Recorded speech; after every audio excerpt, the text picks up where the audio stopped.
C'est une organisation non gouvernementale qui révèle aujourd'hui l'affaire. Julian Assange, fondateur du célèbre site lanceur d'alerte Wikileaks, a eu accès à des documents confidentiels classés secret défense par l'État français, actionnaire majoritaire de l'électricien EDF. Ces documents compromettants font référence à la présence d'une caméra espion dissimulée dans les compteurs électriques communicants Linky. Cette caméra, à peine plus grande que la tête d'une allumette, est cachée sur la partie supérieure de la face avant des compteurs. Elle utilise la même technologie que les smartphones, à savoir un capteur CMOS dynamique grand angle pouvant balayer la totalité du champ visuel d'une pièce ou pouvant rester plus simplement orienté sur un angle de vue statique. De plus, cette caméra est sensible aux infrarouges et peut détecter une présence humaine même à travers les murs du logement dans lequel le compteur espion est installé.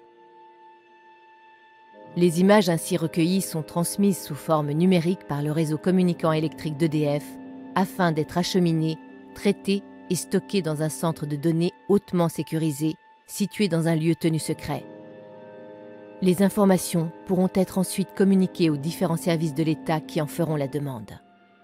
Cependant, la cellule de contrôle et vigilance des données Linky, mise secrètement en place par l'Assemblée nationale, redoute l'éventualité d'un piratage des informations lors de leur transport sur le réseau électrique. Un technicien d'EDF, qui préfère garder l'anonymat, a accepté de nous montrer comment il est possible de pirater facilement les données envoyées par le compteur Linky. Il suffit juste d'insérer 2 sondes sur les câbles électriques qui alimentent un logement pour récupérer les informations transmises par les courants porteurs. Un terminal numérique permet de visualiser et enregistrer toutes les images transmises.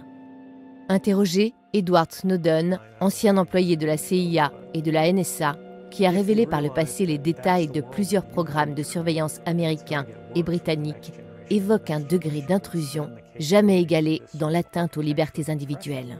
Les documents confidentiels nous apprennent que la CNIL, la Commission nationale de l'informatique et des libertés, avait demandé expressément que le consommateur soit averti de l'envoi des données vidéo par un clignotement intermittent de la caméra espion.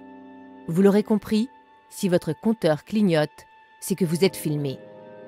Face à ces révélations scandaleuses, bafouant les principes élémentaires d'un état de droit, le gouvernement et l'électricien EDF ont semblé bien embarrassés pour justifier cet espionnage massif des foyers français.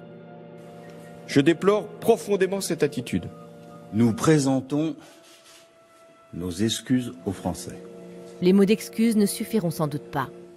Nous sommes au cœur du système de M. Hollande. Nicolas Sarkozy, président du parti d'opposition Les Républicains, n'a pas manqué de s'emparer du dossier.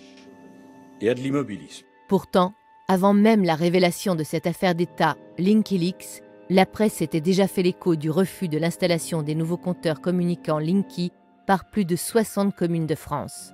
Certains conseillers municipaux et militants écologistes l'accusant d'être dangereux pour la santé en raison des ondes électromagnétiques émises par l'appareil. D'autres élus, plus pragmatiques, avaient dénoncé une intrusion dans notre vie privée avec la relève et la transmission de nos index électriques pouvant permettre à tout un chacun de décortiquer notre mode de vie et nos habitudes de consommation. Mais aucun des élus n'avait imaginé que les compteurs puissent ainsi nous espionner à notre insu 24 heures sur 24 grâce à la transmission d'images volées. La France a peur. Je crois qu'on peut le dire aussi nettement. La France connaît la panique depuis... Ce scandale politico-économique, Wikileaks, a très peu été évoqué par les médias qui restent dans l'ensemble à la solde du pouvoir.